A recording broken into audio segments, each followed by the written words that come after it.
En numerosas ocasiones nos preguntamos cuánto puede parecerse la ansiedad a un episodio traumático. Empezaba Bessel van der Kolk, que en su libro El cuerpo lleva la cuenta: no es necesario ser soldado de guerra ni visitar un campo de refugiados en Siria o en el Congo para encontrar el trauma. Los traumas nos suceden a nosotros, a nuestros amigos, a nuestros familiares y a nuestros vecinos. Hace falta muchísima energía para seguir funcionando, llevando sobre las espaldas el recuerdo del terror y la culpabilidad por la debilidad y la vulnerabilidad más absolutas. Y así este autor comienza a hablar del estrés postraumático.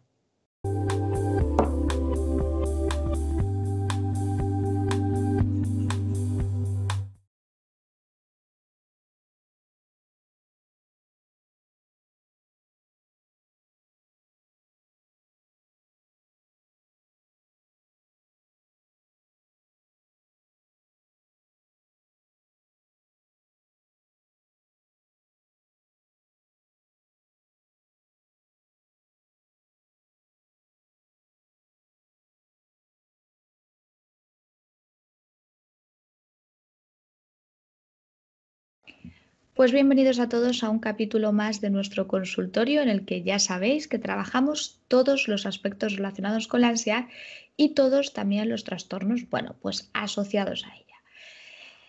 Como ha hablado Rubén, bueno, pues hoy vamos a hablar de cómo se parece un evento traumático a una crisis de ansiedad, ¿no? Y esto va a ser muy importante porque muchas veces desprestigiamos esta experiencia, ¿no? Es como, ¿cómo puedo seguir yo teniendo miedo? Madre mía, si solo me ha dado un ataque de ansiedad, vamos a darnos cuenta que, aunque uno en su fondo, en su foro interno, ya lo sabe, esta experiencia es más dura de la que inicialmente podemos creer. Bessel, el autor de este libro en el que también nos vamos a basar para hacer este vídeo, define el trauma como la experiencia que sobrepasa los mecanismos de supervivencia de la persona, así como sus facultades para reaccionar ante lo que sucede. Decía literalmente, para esa persona la vida nunca será la misma después de esa experiencia. Es un proceso complejo en el cual el cerebro se da cuenta de que el mundo que conocía ha cambiado. Y así es la vida para muchas de las personas que nosotros vemos en consulta, es decir, para las personas después de su primera crisis de ansiedad. El mundo que conocían ha cambiado y su percepción de ellos mismos probablemente también lo hará para siempre. Ha aparecido la percepción más absoluta de vulnerabilidad. Ha llegado para quedarse y lidiar con ello supone cuanto menos un gran estrés. Rubén, voy a pedirte que nos leas un testimonio real de cómo una persona narra la experiencia de su primera crisis de ansiedad. Pues vamos allá. Estaba yendo a trabajar como todos los días hacía, recorriendo las largas calles de Barcelona. Hacía más calor de lo normal, una de estas olas de calor del verano que incitan a autosecuestrarse en casa bajo el aire acondicionado. Entonces aparecieron diferentes preguntas en mi mente. ¿Y si me da un golpe de calor? ¿Y si me desmayo? ¿Y si no consigo seguir andando?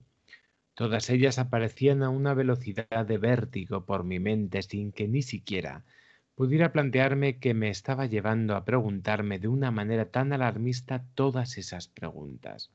Entonces apareció una brusca sensación de muerte inminente, de parálisis y de ganas de salir corriendo a la vez.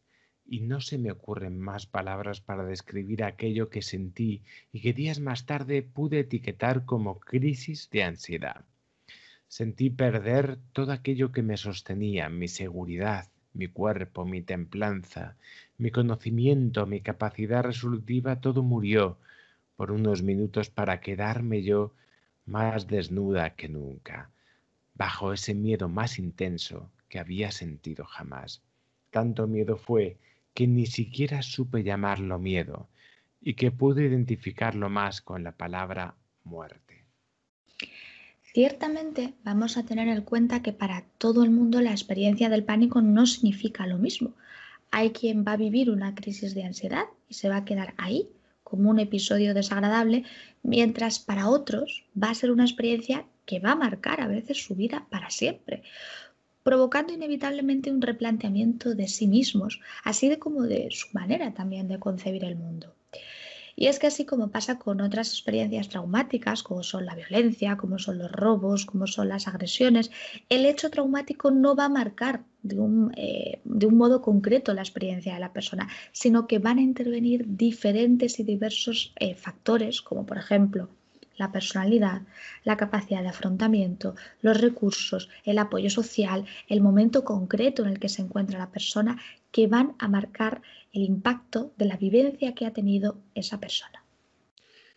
Dentro de las numerosas aprendizajes que me han dado mis pacientes, uno de ellos sería un poco lo sencillo que es infravalorar esto de la crisis de ansiedad.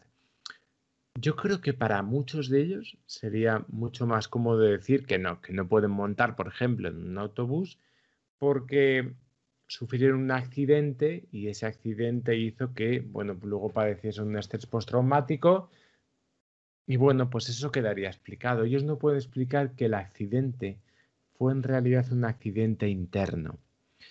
Porque lo mismo que podemos vivir esto de una manera casi, bueno, como si hubiese sido un evento traumático, nos damos cuenta que lo que en ese momento se accidentó fue mi seguridad.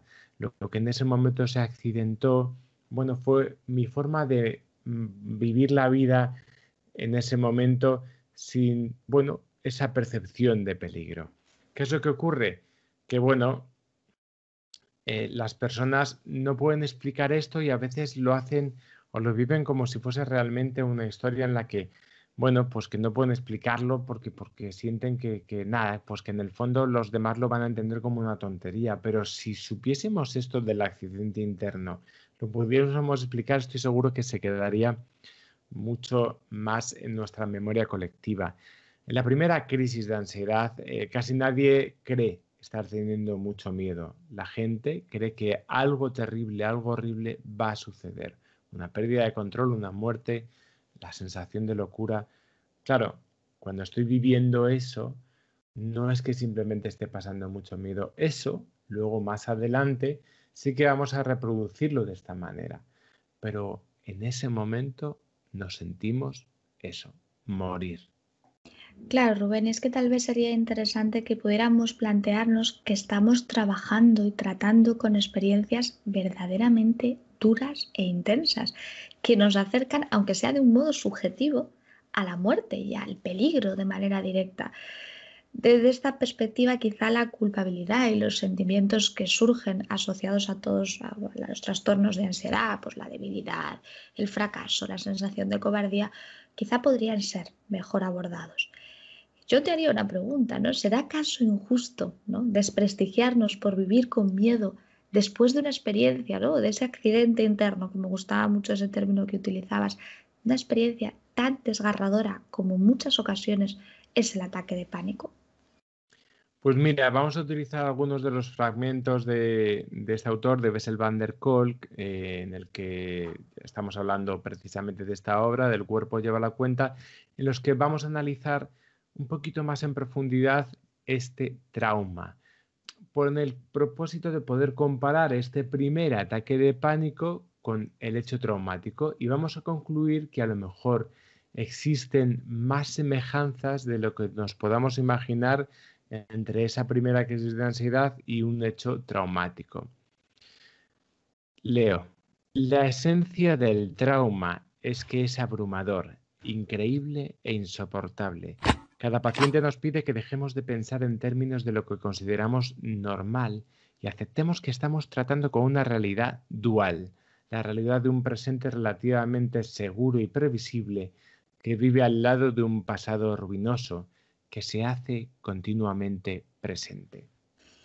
Y es que, Rubén, cuando una persona sufre su primera crisis, se produce una incapacidad para poder describir con palabras la experiencia sentida. Esto lo vemos muchas veces en consulta. La persona viene totalmente desbordada, solo sabe decir que su cuerpo, ¿no?, pues va a todo trapo, que la mente le va a 1000 por hora, pero no saben, y es normal describir exactamente, no estamos educados tampoco en lenguaje emocional, ¿no?, para poder hacer un buen reflejo de lo que nos ha ocurrido. Decía el doctor Anthony Bulbena que uno de los problemas que tiene la ansiedad es la dificultad para poderle poner palabras, por lo que los pacientes es muy común que acaben recurriendo a diversos adjetivos, para poder describir la experiencia. Dicen que es insoportable o que es horrible, ¿no? Entre otros. La mayoría de las personas que padecen reciben frases, ¿no? Continuas de su alrededor del tipo: estate tranquilo, oye, que no está pasando nada, de verdad, no sé a qué tienes miedo, Rubén, si todo está bien. Pero la experiencia vivida ha supuesto normalmente una incapacidad para poder percibir el mundo como era antes. Se nos ha roto nuestra percepción normal del mundo. De repente se ha quebrado y se ha abierto un abismo en el que lo llenamos de incertidumbre y de dudas, ¿no? Una sola experiencia, un solo marcaje, nos ha servido para cambiar el mundo y ponerlo del revés, y vivir con ese miedo a que la experiencia se vuelva a repetir. Y el mundo de la persona se hipoteca muchas veces con la intención de no volver a revivir ese pasado que estábamos hablando, ese pasado ruinoso que resultó insoportable en aquel entonces. Vamos a leer otro fragmento del libro al que titulamos Historias sin sentido.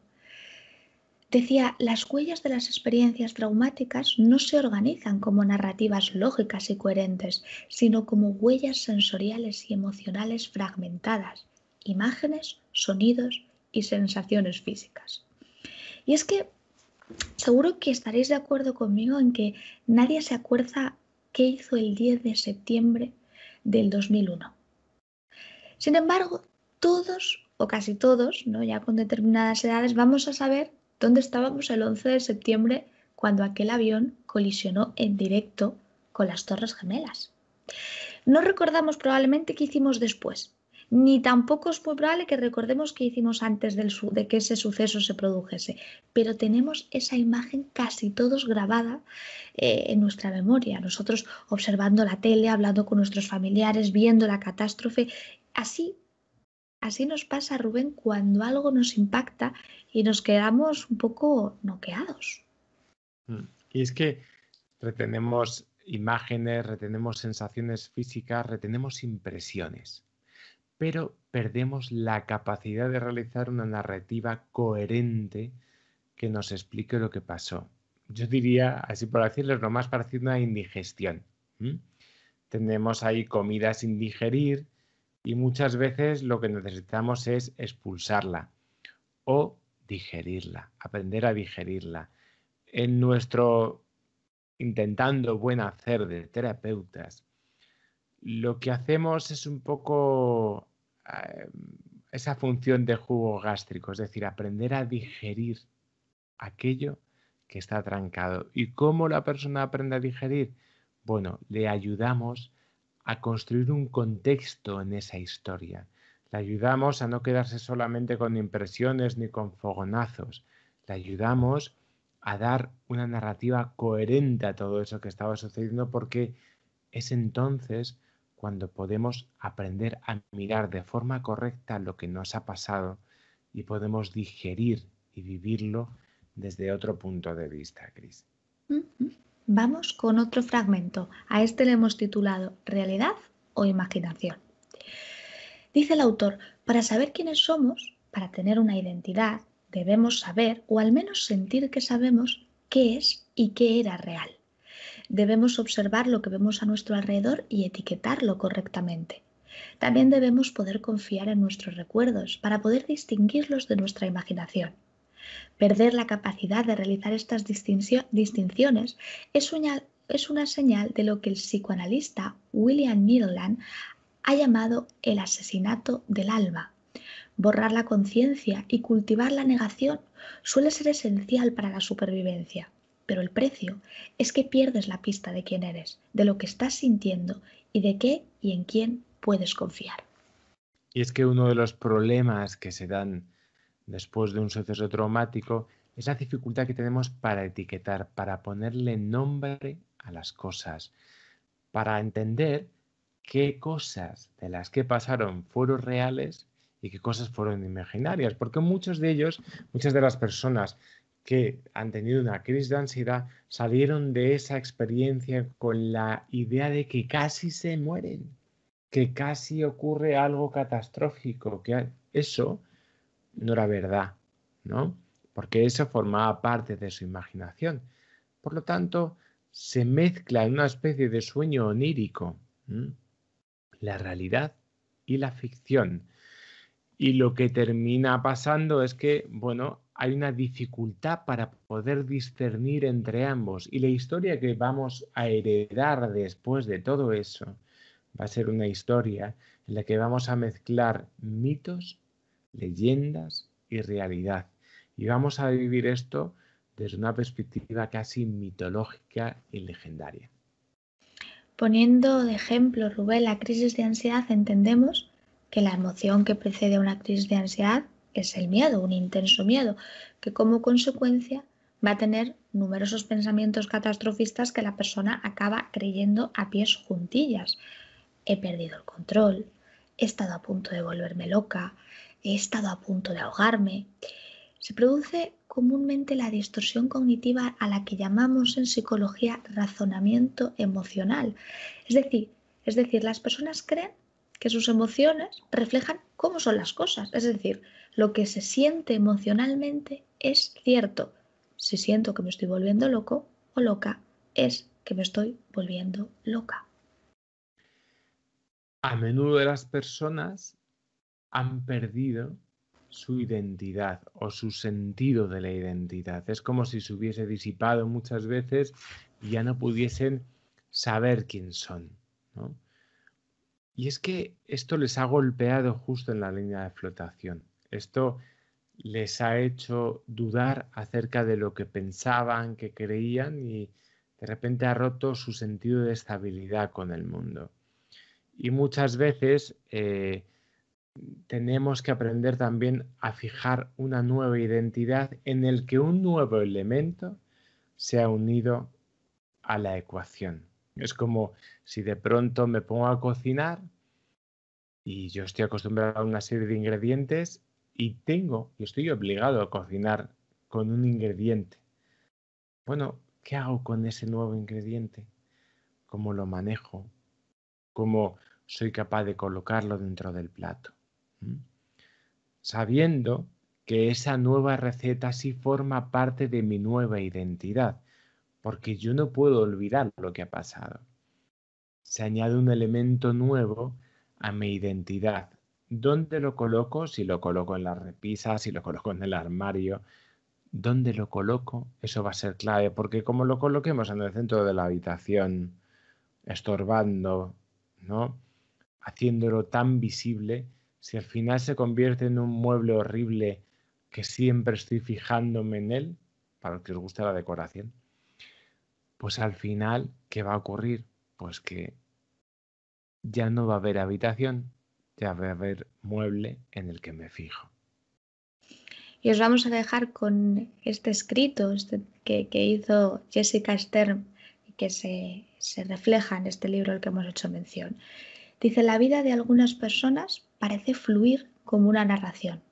La mía ha tenido varias paradas y arranques. Esto es lo que hace el trauma. Interrumpe la trama. Simplemente sucede y la vida sigue. Nadie te prepara para ello. Hasta aquí nuestro vídeo de hoy. Como siempre os decimos, si queréis poneros en contacto podéis hacerlo a partir de nuestro correo electrónico, que es info@amadag.com, o nuestra página web, que es www.amadag.com. No os olvidéis de nuestra app que podéis descargar tanto en iOS como en Android. Ya sabéis, solamente tenéis que poner la teoría de la mente y tendréis acceso a todos nuestros últimos contenidos. Bien blogs, bien vídeos, bien podcasts. Y además es gratuita. Es fácil, tenéis que poner la teoría de la mente en los dos buscadores, en cualquiera de los dos, Google Play o en el buscador de Apple también, y ahí vamos a estar. Y no os olvidéis también la Escuela de la Ansiedad, que es nuestro Netflix particular de la ansiedad. Es un lugar donde vais a entrenar, donde vais a poder trabajar y entrenar métodos, estrategias, donde vais a tener una visión mucho más amplia de la ansiedad y donde os vamos a acompañar también en el proceso. Vais a encontrarlo también en escuelaansiedad.com. Así que nada más, nos vamos a ver en el siguiente vídeo. Hasta el próximo. Nos vemos.